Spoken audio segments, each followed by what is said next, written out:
नमस्कार दोस्तों, स्वागत है हमारे YouTube चैनल में। आज हम आप लोगों को प्रकाश के परावर्तन से संबंधित कुछ और टॉपिक छूटे हुए थे जो हम आज पूरे कंप्लीट ही करा देंगे। ठीक है, आपका टॉपिक है गोलीय दर्पण, स्फेरिकल मिरर, जो उस दिन भी बताए हुए थे, है ना, पिछली क्लास में बताए हुए थे, और आज भी हम आज इसको पूरा खत्म ही कर देंगे।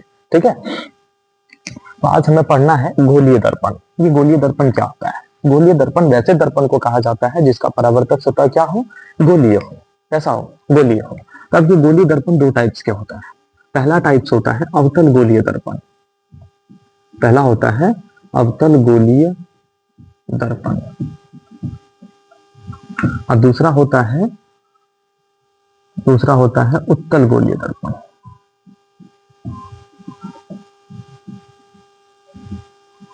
उत्तल गोलीय दर्पण, इसे हम शॉर्ट में सीधा अवतल दर्पण कहते हैं और उसे हम क्या कहते हैं? उत्तल दर्पण कहते हैं। ठीक है, अवतल दर्पण और उत्तल दर्पण। अब आपका प्रश्न होगा कि सर ये अवतल दर्पण कैसा होता है और ये उत्तल दर्पण कैसा होता है? तो अवतल दर्पण जो आपका है वह दर्पण या वह गोलीय दर्पण जिसका परावर्तक सतह किसे कहते हैं? जहां से प्रकाश की किरणों का क्या होता है? परावर्तन होता है। परावर्तक सतह जिसका अंदर की ओर क्या हो? धंसा हुआ हो। अंदर क्या हो? धंसा हुआ हो। तो देखिए आपका परावर्तक सतह अंदर की ओर धंसा हुआ है कि नहीं है? तो यह कौन सा दर्पण हुआ? अवतल दर्पण हुआ। कौन सा दर्पण? अवतल दर्पण कहलाता है। आप कहेंगे सर सिर्फ इसी तरफ से हो सकता है क्या? ऐसा नहीं हो सकता है क्या? हाँ, हो सकता है। हम क्या बोले, दोनों तरफ से ले सकते हैं, लेकिन इसका परावर्तक सतह क्या होना चाहिए? अंदर की ओर धंसा हुआ होना चाहिए। परावर्तक सतह कैसा होना चाहिए? अंदर की ओर धंसा हुआ होना चाहिए। अब कहीं उत्तल दर्पण वह दर्पण को कहा जाता है जिसका परावर्तक सतह अंदर की ओर नहीं बल्कि बाहर की ओर उभरा हुआ हो। बाहर कैसा? उभरा हुआ। कैसा? उभरा हुआ। क्या होना चाहिए? परावर्तक सतह होना चाहिए। क्या होना चाहिए? परावर्तक सतह होना चाहिए। कैसा होना चाहिए? बाहर की तरफ उभरा हुआ होना चाहिए। ठीक है, हम नेक्स्ट एक और देखते हैं इसी टाइप से। अब कहेंगे सर इस तरफ से अगर लिए तो भी आपका इधर से कलर्ड होना चाहिए। ये आपका कलर किया हुआ, ऐसा नहीं समझिएगा ये पूंछ है। ठीक है, पूंछ नहीं है, ये कलर किया हुआ हिस्सा है। और जो दूसरी तरफ आपका परावर्तक सतह बचता है जो बाहर की तरफ क्या है? परावर्तक सतह जो बाहर की ओर क्या है? उभरा हुआ है। कैसा है? उभरा है ना? यही है आपका बाहर की ओर उभरा हुआ परावर्तक सतह, जो आपका उत्तल दर्पण कहलाता है। और दूसरा क्या कहलाता है? अवतल गोलीय दर्पण कहलाता है। कोई दिक्कत? देखिएगा, अब उत्तल दर्पण का उपयोग कहाँ होता है, अवतल दर्पण का उपयोग कहाँ होता है, आप अच्छी तरह से जानते हैं। उत्तल दर्पण का उपयोग, है ना, पहला तो हम अवतल लेते हैं। अवतल दर्पण यानी इस वाले दर्पण का उपयोग कहाँ बनाने में किया जाता है? कार के हेडलाइट में किया जाता है। कार या बड़ी बड़ी गाड़ियां जो होती है ना, उसके हेडलाइट में, इसमें की जाती है, हेडलाइट में यूज किया जाता है। ठीक है, और रोगियों के नाक कान, रोगियों के किसके? रोगियों, जैसे कि मान लीजिए रोगियों के कान, नाक, गला इत्यादि, इन चीज में फेस पे यूज करता है। ठीक है, फेस में यहाँ पे जो है एक प्रकार का मिरर लगा होता है जो लाइट से रिफ्लेक्शन के बाद वो डायरेक्ट उसके शरीर के अंदरूनी हिस्से पर देखा जाता है। तो रोगियों के कान, नाक, गला इत्यादि को जांच करने में किया जाता है। कार के हेडलाइट में किया जाता है। ठीक है, और भी किया जाता है बहुत सारी जगह। ठीक है, तो मुख्य रूप से कार के हेडलाइट में अवतल गोलीय दर्पण का उपयोग किया जाता है। रोगियों के नाक और कान, है ना, इलाज में उसमें किया जाता है। सर्च लाइट में भी इसका यूज किया जाता है। सर्चिंग लाइट, सर्च लाइट में इसका उपयोग किया जाता है। कोई दिक्कत? सर्च लाइट में इसका उपयोग किया जाता है। उसके बाद बारी आती है किसकी? उत्तल गोलीय दर्पण की। किसकी? उत्तल गोलीय दर्पण की। तो इस भाई साहब का उपयोग किया जाता है साइड मिरर के रूप में। किसमें? साइड मिरर में, है ना। देखिएगा जो बड़ी बड़ी गाड़ियां होती है उसके साइड मिरर में एक दर्पण लगा होता है जिससे पीछे से आती हुई वस्तुओं को हम देख पाते हैं आसानी से। तो उसमें कौन सा दर्पण होता है? ये उत्तल दर्पण होता है। अब आपका प्रश्न होगा सर उसमें एक बात बताइए, कार हो या बड़ी गाड़ी हो या बाइक हो, उसमें साइड में पीछे की वस्तु को देखने के लिए हम इसी दर्पण का यूज क्यों करते हैं? इसका क्यों नहीं करते हैं? कारण है क्योंकि उत्तल दर्पण जो होता है वस्तु का, है ना, वस्तु का कैसा प्रतिबिंब बनाता है? छोटा प्रतिबिंब बनाता है। कैसा प्रतिबिंब बनाता है? प्रतिबिंब मतलब फोटो यानी इमेज। है ना, पीछे की सारी वस्तुओं को वो कैसा दिखाई पड़ेगा, छोटा, है ना। यानी कि अगर वस्तु छोटा बनेगा तो पीछे के विस्तृत क्षेत्र वाले एरिया, है ना, यानी उस मिरर में पूरा एक बड़ा सा क्षेत्र उसको इस छोटा सा मिरर में आसानी से दिख जाएगा, जिससे ड्राइवर को यानी चालक को, है ना, वाहन चलाने में सुविधा होती है। ठीक है, अगर बड़ी सी ट्रक आ रही है तो उसको कैसा दिखेगा, छोटा दिखेगा, ताकि वो आसानी से उस गाड़ी को साइड दे सके। तो इस प्रकार से, है ना, गोलीय दर्पण को, उत्तल गोलीय दर्पण का उपयोग गाड़ी के साइड मिरर के रूप में किया जाता है। कोई दिक्कत? अवतल गोलीय दर्पण अगर इसकी यूज करेंगे तो पता चलेगा कि जितना बड़ा ट्रक नहीं है उससे 4 गुना बड़ा हमको ट्रक दिख रहा है। तो जब 4 गुना बड़ा ट्रक दिखेगा ना तो ड्राइवर सोचेगा हम तो गए काम से, और गए काम से नहीं जाकर के इसको बचने के लिए ये बेचारा कहीं गड्ढा में जाके कूदा देगा गाड़ी, समझे। ये सोचेगा कि पीछे हमको बहुत बड़ी गाड़ी आती हुई दिखाई पड़ रही है तो छोटा सा ट्रक, लेकिन दिखेगा बहुत बड़ा हवाई जहाज आ रहा है, ट्रेन आ रही है ना। या मान लीजिए एक बाइक आ रही है तो उसको लगेगा हमरे गाड़ी से बड़ा तो बाइक वे है, और इधर से आएगा तो बेचारा डर से हिलने जाके दाहिना तरफ दाब देगा, बाएं तरफ पे जाके गड्ढा में कूद जाएगा। इसीलिए करके इसमें क्या चीज लगाया जाता है साइड मिरर में, वो आपका उत्तल दर्पण का यूज किया जाता है, ताकि वस्तु का छोटा प्रतिबिंब दिख सके और काफी बड़ा एरिया तक दिख सके, ताकि वह आसानी से किसी भी आती हुई अन्य गाड़ियों को रास्ता दे सके। कोई परेशानी? चलिएगा, इसका उपयोग समझ गए, उत्तल दर्पण समझ गए। अब जिस प्रकार, है ना, हमने समतल दर्पण में बताया था उसी तरह उत्तल दर्पण में भी बता रहे हैं, या अवतल दर्पण में बता रहे हैं। अवतल दर्पण में क्या होता है, जैसे ये दर्पण है ना आपका, ये क्या है, एक मिरर है, इसका नाम दे देते हैं एम। ठीक है, इसके बीच वाला जो पॉइंट होता है, एकदम दर्पण के जो मध्य बिंदु होते हैं, वह आपका ध्रुव कहलाता है। क्या कहलाता है? ध्रुव कहलाता है। इसे हम पोल कहते हैं। क्या कहते हैं? पोल। अब क्या है ना, इस ध्रुव से होकर के गुजरने वाली एक सरल रेखा जो होती है, इसको हम प्रधान अक्ष कहते हैं। क्या कहते हैं? प्रधान अक्ष कहते हैं, जिसे हम प्रिंसिपल एक्सिस भी कहते हैं। प्रिंसिपल एक्सिस कहा जाता है। अब क्या है ना, ये प्रधान अक्ष हो गया, ये है ना ध्रुव हो गया। अब क्या है कि जब प्रकाश की किरणें आती है और दर्पण से टकराती है और टकरा करके प्रधान अक्ष के जिस बिंदु से होकर गुजरती है, उस बिंदु को हम इस बिंदु स्रोत का मुख्य फोकस कहते हैं। यह आपका क्या होता है? फोकस होता है। क्या होता है? फोकस होता है। कोई दिक्कत? अब फोकस का जहां दुगुना होगा, यानी ध्रुव और फोकस के बीच की दूरी जो होगी, इसका जहां डबल होगा, वो आपका सी से डिनोट किया जाएगा। यानी सी मतलब होता है वक्रता केंद्र। क्या होता है?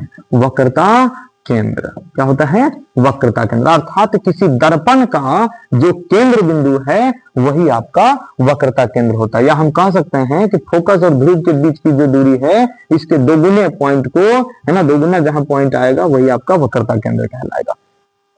कोई दिक्कत है? अब देखिएगा ध्यान से। क्या है? ये मुख्य फोकस हो गया, ये वक्रता केंद्र हो गया। अब समझिएगा, प्रिंसिपल एक्सिस तो आप समझ ही गए। मुख्य फोकस को एफ से डिनोट किया जाता है। अब ये एफ, मुख्य फोकस और ध्रुव, इसके बीच की जो दूरी होगी ना सर, इसे हम स्मॉल एफ से सूचित करते हैं, और स्मॉल एफ को बोला जाता है फोकस दूरी। क्या बोला जाता है? फोकस दूरी। क्या बोला जाता है? फोकस दूरी। स्मॉल एफ से क्या हो गया? फोकस दूरी। और ये जो सी दिख रहा है, सी यानी वक्रता केंद्र, यहां से लेकर के ध्रुव के बीच की जो दूरी होती है, यह आपका होता है वक्रता त्रिज्या, जिसे हम कैपिटल आर से डिनोट करते हैं। यानी कैपिटल आर बराबर क्या हो गया? वक्रता त्रिज्या। क्या हो गया? वक्रता त्रिज्या। कोई परेशानी? वक्रता त्रिज्या समझ गए, फोकस दूरी समझ गए, वक्रता केंद्र समझ गए, मुख्य फोकस समझ गए, है ना, प्रधान अक्ष समझ गए, ध्रुव भी समझ गए। कोई परेशानी? चलिएगा, अब हम आगे की ओर बढ़ते हैं कि आपको यह बताना है कि मुख्य फोकस यानी ये वाला भाई साहब और ये वक्रता त्रिज्या दोनों में क्या रिलेशन होता है। मुख्य फोकस और वक्रता त्रिज्या में क्या रिलेशन होता है, जरा ध्यान दीजिएगा।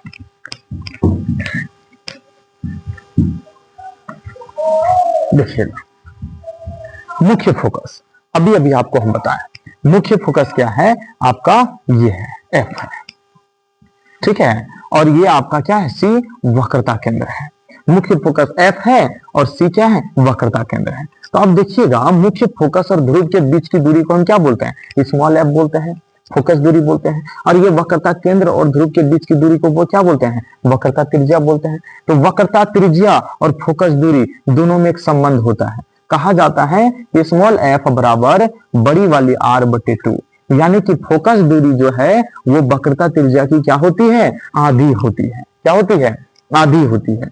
या हम इसको कह सकते हैं कि जो वक्रता त्रिज्या होती है वो फोकस की क्या होती है, दोगुनी होती है। ये एक आपके एग्जाम में कई बार ऑब्जेक्टिव टाइप में प्रश्न पूछा गया है। ठीक है, एमसीक्यू में ये क्वेश्चन कई बार पूछा गया है कि बताइए फोकस दूरी और वक्रता त्रिज्या में क्या संबंध होता है। तो पहला कंडीशन, या तो फोकस दूरी वक्रता त्रिज्या की आधी होगी या वक्रता त्रिज्या फोकस की दुगुनी होगी। यहाँ कंफ्यूजन बार बार होता है। अगर फोकस पूछे तो वक्रता त्रिज्या की आधी, और अगर त्रिज्या पूछे तो फोकस की दोगुनी। यानी फोकस हमेशा 2 से गुना होगा और वक्रता त्रिज्या फोकस का क्या फोकस क्या होगा, वक्रता त्रिज्या का आधा होगा। ठीक है, आपको ये चीज का ख्याल हमेशा रखना है। ठीक है, अब देखिएगा, अब हम दर्पण में, किसमें, गोलीय दर्पण में, कौन से दर्पण में, गोलीय दर्पण में आपको साबित करना है कि क्या सच में फोकस वक्रता त्रिज्या की आधी होती है। गोलीय दर्पण में सिद्ध करना है, यानी प्रमाणित करना है, सिद्ध करना है। क्या सिद्ध करना है कि ये जो फोकस दूरी है यह वक्रता त्रिज्या की क्या होती है, आधी होती है। क्या होती है, आधी होती है। तो चलिए अभी हम इसी को सिद्ध करने वाले हैं, प्रमाणित करने वाले हैं कि फोकस दूरी बराबर वक्रता त्रिज्या की क्या होगी, आधी होगी। ठीक है, देखिएगा देखिएगा, आपको हमने कहा कि अभी एफ बराबर क्या साबित करना है, आर बाय 2। ये एफ बराबर आर बटे 2 साबित करने के लिए आपको पहले दर्पण लेना होगा। हमने कौन सा दर्पण लिया है, अवतल दर्पण। तो कौन से दर्पण में आपको साबित करना है, अवतल दर्पण में साबित करना है। कोई परेशानी, तो देखिएगा कि अवतल दर्पण में हम किस प्रकार से साबित करते हैं। हमने मान लिया ये एम और ये एन नाम का एक अवतल गोलीय दर्पण है। ठीक है, जिसका परावर्तक सतह क्या है, अंदर की ओर धंसा हुआ है। हमने इसके ध्रुव है ना, यानी दर्पण के मध्य बिंदु को ध्रुव कहते हैं, उसके ध्रुव से होकर के एक रेखा खींची, यानी कि प्रधान अक्ष खींच दिया। ठीक है, अब आपका फोकस यहां पर है और वक्रता केंद्र भी यहां पर है। कोई दिक्कत। अब हम एक घटना घटाएंगे इसमें। कौन सी घटना घटाएंगे, अब ध्यान से देखिएगा। अनंत से आती हुई एक प्रकाश की किरणें। ठीक है, ये आपका क्या है, एक आपतित किरण है।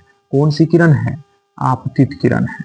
तो ये आपतित किरण जो आ रही है, कहां से आ रही है, कहीं से आ रही होगी। किसके समांतर है, तो प्रधान अक्ष के समांतर है। देख लीजिए, आपको दिख के लग रहा होगा कि इसी भाई साहब के समांतर है। तो हमने बताया है कि प्रधान अक्ष के समानांतर आती हुई प्रकाश की किरणें दर्पण से टकराने के बाद किस होकर गुजरती है, फोकस होकर गुजरती है। कहां से होकर के गुजरती है, फोकस होकर गुजरती है। मान लीजिए ए और ये बी, ये ए बी क्या है, आपतित किरण है। ठीक है, क्या है, आपतित किरण है। अब यह आपतित किरण आई और टकराई और टकरा करके वापस किधर चल गई, है ना, यह फोकस से होकर के गुजर गई। अब आपको क्या करनी है, यह बिंदु सी और बिंदु बी, यानी कि यह आपतन बिंदु और ये सी वाली पॉइंट, इन दोनों को मिलानी है। यही आपका अभिलंब होता है। क्या होता है, अभिलंब होता है। क्या होता है, अभिलंब होता है। यानी आपका बीसी क्या हो गया, अभिलंब हो गया। ए बी क्या हो गया, आपतित किरण हो गया। और ये आपका बीडी, बीडी क्या हो गया, पूरा बीडी, ये हो गया आपका परावर्तित किरण हो गया। क्या हो गया, परावर्तित किरण हो गया। अब आप देखिएगा, आपको ज्यादा लोड लेने की आवश्यकता नहीं है। आप जो जो चीज फिगर में देख रहे हैं वही चीज आपको यहाँ पे नोट करके लिखनी है। आप सोचते होंगे कि यहाँ पे बुक लैंग्वेज लिखेंगे, कहाँ से लिखेंगे, नहीं से लिखेंगे, समझ नहीं आ रहा है या फिर याद नहीं हो रही है। तो आपको याद करने की बिल्कुल जरूरत नहीं है, रट्टा मारना ही नहीं है। आपको सिर्फ फिगर याद रखना कि फिगर कैसे था। ठीक है, बिल्कुल आप फिगर पकड़ेंगे, बाकी आपको कोई टेंशन नहीं लेना है। शेष हम अपने आप पता चल जाएगा कि हमको करना क्या है। ठीक है, आपने फिगर अच्छे से बना लिया। अब देखिए फिगर में जो जो काम आपने किए हैं वही वही काम आपको यहाँ पर लिखनी है। ठीक है, आपने सबसे पहले क्या लिया, तो एम एन नाम का एक अवतल गोलीय दर्पण, तो वही लिख देंगे। माना एम एन एक क्या है, अवतल गोलीय दर्पण है। क्या है, अवतल गोलीय दर्पण है। हमने जो माना है भाई वही तो हमने लिखा है, वही तो हमने लिखा है ना। इसका ध्रुव क्या है, इसका ध्रुव पी। फोकस, फोकस क्या है, फोकस एफ। क्या है, फोकस एफ। उसके बाद वक्रता केंद्र, वक्रता केंद्र क्या है, वक्रता केंद्र आपका है सी, क्या है, सी है ना। ए बी आपतित किरण है, ए बी क्या है, आपतित किरण है, आपतित किरण जिसे हम इंसिडेंट रे बोले थे, आपतित किरण है। और दूसरा ये बीडी आपका क्या है, बीडी परावर्तित किरण है, क्या है, बीडी परावर्तित किरण है, क्या है, बीडी परावर्तित किरण है। उसके बाद हमने बोला आपतित किरण और परावर्तित किरण के बीच जहां पे ये बिंदु मिलती है, यानी आपतन बिंदु बी पर, है ना, बीसी क्या है, बीसी एक अभिलंब है, क्या है, अभिलंब है, क्या है, अभिलंब है। जब अनंत प्रधान अक्ष के समांतर ए बी किरणें आपतित होती है तो दर्पण के बिंदु बी से टकराती है और वापस फोकस से होकर के गुजरती है ना, तो वही घटना को हमने लिखा है। ठीक है, अब घटना क्या होगी वो बाद में देखेंगे। अब आप एक बात बताइए हमको, आपतित किरण बीसी एक क्या है, अभिलंब है। आपतित किरण और अभिलंब के बीच बनने वाले कोण को हम क्या बोलते हैं, आपतन कोण बोलते हैं। याद कीजिए हमने इससे पहले यानी पिछली वाली वीडियोस में आपको बताया था कि आपतित किरण और अभिलंब के बीच बनने वाले कोण को आपतन कोण कहते हैं और इसे हम स्मॉल आई से सूचित करते हैं। अर्थात क्या हम लिख सकते हैं, कोण क्या नाम होगा उसका, ए बी सी बराबर कोण आई, क्या लिख सकते हैं, बराबर कोण आई। यही आपका है आपतन कोण, क्या है, आपतन कोण, क्या है, आपतन कोण। सेम इसी प्रकार से अभिलंब और परावर्तित किरण के बीच बनने वाले कोण को हम क्या बोलते हैं, परावर्तन कोण कहते हैं और इसे स्मॉल आर से सूचित करते हैं। इसका नाम क्या होगा, सी बी डी, या हम लिख सकते हैं सी बी एफ। ठीक है, तो एंगल हो गया C B F is equal to, इसका एंगल का मान होता है आर। इसे हम क्या कहेंगे, परावर्तन कोण कहेंगे। कौन सा कोण कहेंगे, परावर्तन कोण कहेंगे। कौन सा कोण, परावर्तन कोण। अब देखिएगा प्रकाश के परावर्तन के नियम से, प्रकाश के परावर्तन के नियम से तो आपको याद होना चाहिए, हमने बताया पिछली वीडियोस में कि प्रकाश के परावर्तन का नियम क्या है। प्रकाश के परावर्तन के नियम से नियम क्या कहता है, नियम क्या कहता है, तो याद रखिएगा प्रकाश के परावर्तन के दूसरे नियम का उपयोग करेंगे। तो हम यहां लिख देंगे प्रकाश के परावर्तन के दूसरे नियम से। कौन से नियम से, दूसरे नियम से। हमने बताया प्रकाश के परावर्तन के दो नियम होते हैं। ठीक है, तो दूसरे नियम का उपयोग करेंगे। दूसरा नियम क्या कहता है, आपतन कोण बराबर परावर्तन कोण। क्या होता है, आपतन कोण बराबर परावर्तन कोण, अर्थात कोण आई इज इक्वल टू कोण आर, कोण आई इज इक्वल टू कोण आर। या फिर आप लिख सकते हैं angle A B C is equal to angle C B F. कोई दिक्कत, angle A B C is equal to angle C B F, अर्थात ये दोनों आपका क्या हो गया, इक्वल हो गया। क्या हो गया, इक्वल हो गया। कोई दिक्कत। अब एक और चीज देखिएगा, है ना, अब आप देखिएगा ए बी प्रधान अक्ष के क्या है, समांतर है। ए बी क्या है, प्रधान अक्ष के समांतर है। प्रधान अक्ष के क्या है, समांतर है, क्या है, समांतर है। और प्रधान अक्ष के समांतर है और बीसी एक तिर्यक रेखा है। क्या है, तिर्यक रेखा है, अर्थात तिरछी रेखा है जो ए बी और इस प्रधान अक्ष को कट करती है। क्या करती है, कट करती है। तो आप 9th क्लास में एक चीज पढ़े कि जब दो समांतर रेखा को कोई तिरछी रेखा काटती है तो आपका एकांतर कोण बराबर होता है। क्या होता है, एकांतर कोण समान होता है। तो सेम उसी चीज का यूज हम यहाँ पे करेंगे। तो अब आप बताइए, ये समांतर और ये समांतर है, ये तिरछी रेखा डॉटेड लाइन जो अभिलंब वाली थी वो इन दोनों को काट रही है। तो क्या हम ऐसा कर सकते हैं, ये वाला एंगल इज इक्वल टू ये वाला एंगल, अर्थात angle A B C is equal to angle B C F, B C F, ये वाला एंगल कर सकते हैं, बिल्कुल कर सकते हैं। क्यों कर सकते हैं, कारण है क्योंकि एकांतर कोण है। कौन सा कोण है, एकांतर कोण है, एकांतर कोण है।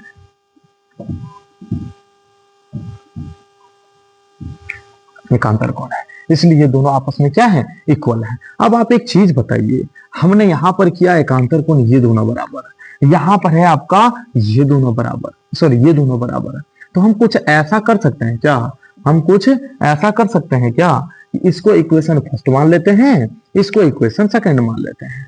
अब लिखेंगे इसीलिए समीकरण 1 तथा 2 से, समीकरण 1 तथा 2 से। अब आप देखिएगा समीकरण 1 में left hand side angle ABC, यहां भी left hand side angle ABC, दोनों क्या है, समान है। जब लेफ्ट हैंड साइड समान है तो राइट हैंड साइड भी क्या होगा, समान हो गई। यानी कि एलएचएस में ये और एलएचएस में ये, सॉरी आरएचएस में ये और आरएचएस में ये, दोनों भी क्या होगा, समान होगा। इसलिए समीकरण 1 तथा 2 से एंगल BCF यानी ये वाला बराबर एंगल CBF बराबर क्या होगा, एंगल CBF होगा। क्या होगा, CBF, मतलब ये वाला एंगल बराबर होगा ये वाला एंगल। अब आ जाइएगा त्रिभुज में। कौन से त्रिभुज में, त्रिभुज BCF में। कौन से त्रिभुज में, BCF में। अब त्रिभुज BCF में देखिएगा, एक प्रमेय आपने पढ़ा है, यदि किसी त्रिभुज की दो कोण या यदि किसी त्रिभुज के दो कोण आपस में समान हो तो उसके सामने वाली भुजा भी क्या होती है, समान होती है। तो इसी प्रकार से इस त्रिभुज में आमने सामने के दो कोण क्या है, इक्वल है। तो जब दो कोण इक्वल तो इस कोण के सामने की भुजा ये और इस कोण के सामने की भुजा ये दोनों भी आपस में क्या होगी, इक्वल होगी। क्या होगी, इक्वल होगी। यहां लिखिएगा चूंकि, क्या लिखिएगा, चूंकि यानी सिंस कोण BCF बराबर कोण CBF, ये दोनों कोण आपस में बराबर हैं, इसीलिए इन दोनों के एक दूसरे के सामने की भुजा FB बराबर CF, ये दोनों भी आपस में क्या होंगे, समान होंगे। कोई परेशानी, चलिएगा अब इतना तो हम लोग कर चुके हैं। अब थोड़ा सा और है, यदि दर्पण का द्वार छोटा हो, दर्पण का द्वार काफी छोटा हो, द्वार काफी छोटा हो। अब कहेंगे सर ये दर्पण का द्वार क्या है, देखिएगा मतलब ये जो M है ना और ये जो N है ना, ये काफी इत्तू सा हो, यानी ये M यहां आ जाए और ये N यहां आ जाए तो दर्पण का द्वार क्या हो गया, छोटा ना हो गया। तो जब दर्पण का द्वार छोटा है तो ये बिंदु यहां रहेगा, ये तो खिसक के यहां आ जाएगा, आएगा कि नहीं आएगा, देखिएगा ये भी खिसक के कहां पहुंच जाएगा, यहाँ जब दर्पण छोटा हो गया तो ये भी नीचे आ जाएगा, बिंदु भी नीचे आ जाएगा, यानी बिंदु करीब करीब P के बगल में बैठेगा, पड़ोसिया में। हाँ, क्योंकि बिंदु B जो है बिंदु P के काफी नजदीक आ जाता है। यदि दर्पण का द्वार काफी छोटा हो तो बिंदु B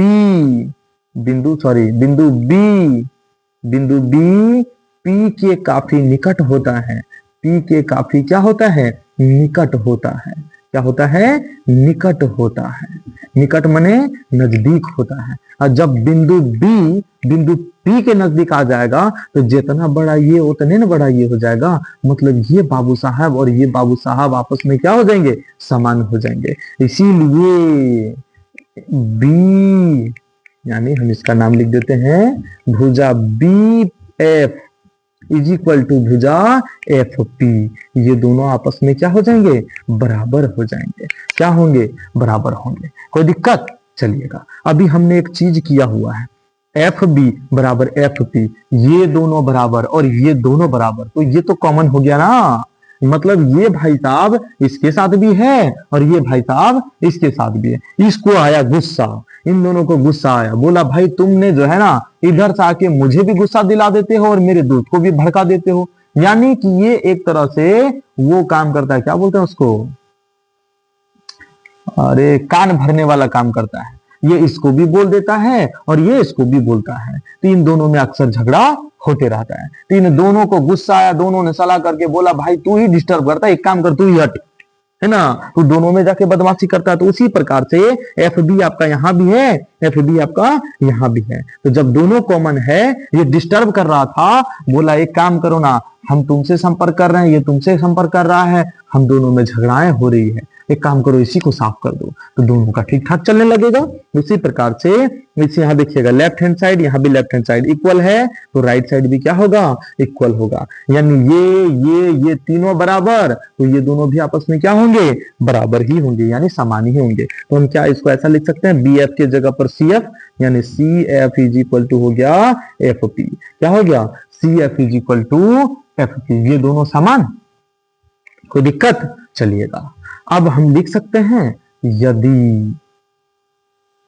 यदि PC बराबर, छोड़िए इसको बाद में लिखेंगे, फिलहाल तो आप ये लिखिए कि हम ऐसा लिख सकते हैं PC is equal to, PC कहां से कहां तक, ये P से लेकर के C तक, तो ये PC बराबर क्या हम लिख सकते हैं FP प्लस FC, यानी ये FP प्लस FC, ये लिख सकते हैं, बिल्कुल लिख सकते हैं, कोई दिक्कत? हमने इसको लिख दिया। अब समस्या क्या है, ये FP सर FC के दोनों बराबर ही ना है, तो क्या हम FC के जगह पर हम FP को ही रख सकते हैं? एकदम रख सकते हैं। तो हम FP के जगह पर क्या रखेंगे, FC रखेंगे। क्या रखेंगे?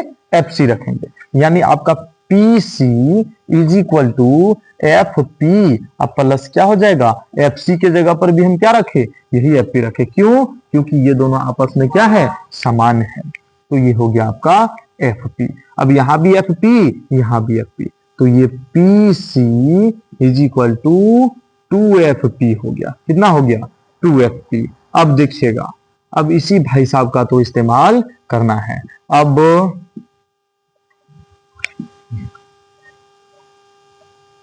चूंकि PC बराबर क्या है, R है, ठीक है, PC बराबर R है और FP बराबर क्या है, स्मॉल f है। अब कहेंगे कैसे सर, है ना, तो आप यहाँ यदि भी लिख सकते हैं, यदि PC बराबर R हो और FP बराबर F हो, तो अब कहेंगे सर यहाँ तो लिख दिए, यहाँ कहाँ फिगर में, तो भाई हमने आपको पहले ही बताया कि मुख्य फोकस और ध्रुव के बीच की जो दूरी होती है, इसे हम फोकस दूरी स्मॉल f से सूचित करते हैं, ठीक है। और वक्रता केंद्र से लेकर के ध्रुव के बीच की जो दूरी होती है, उसे हम वक्रता त्रिज्या कहते हैं, ठीक है। तो आप याद रखिएगा, कोई दिक्कत? चलिएगा, इसीलिए अब PC के जगह पर क्या रख देंगे, R, FP के जगह पर क्या रख देंगे, FP के जगह पर क्या रखेंगे, स्मॉल f रखेंगे, और 2 है तो इंटू 2 रखेंगे, यानी R इज इक्वल टू क्या आता है, 2 इंटू एफ आता है। क्या आता है? 2 इंटू एफ आता है। कोई दिक्कत? या आप इसको चेंज कर सकते हैं, या small f is equal to R/2 आता है। आप इन दोनों में से किसी एक को लिख सकते हैं। अब आपका प्रश्न होगा कि सर आप जरा लिख दीजिए ना, ये f क्या होता है, तो आपको f पता होना चाहिए कि यह आपका फोकस दूरी है। क्या है? फोकस दूरी है। और ये R बराबर क्या है, R बराबर आपका वक्रता त्रिज्या है। क्या है? वक्रता त्रिज्या है। कोई दिक्कत? इसे आप ब्रैकेट में कंप्लीट कर दें, यही हमको प्रूव्ड करना था, ठीक है। तो हमने इसको प्रूव्ड कर चुका है, ठीक है। तो आप लोग भी याद रखिएगा, आपको भी एग्जाम में कुछ इसी प्रकार से प्रूव्ड करने हैं। कोई दिक्कत? आपको कोई दिक्कत हो तो आप हमसे कमेंट बॉक्स में सवाल कर सकते हैं, है ना। और अगर समझ में ना आया हो तो वो भी हमें बता सकते हैं, ठीक है। आपको उम्मीद है कि यह समझने में कोई परेशानी नहीं हुई होगी, है ना। धन्यवाद।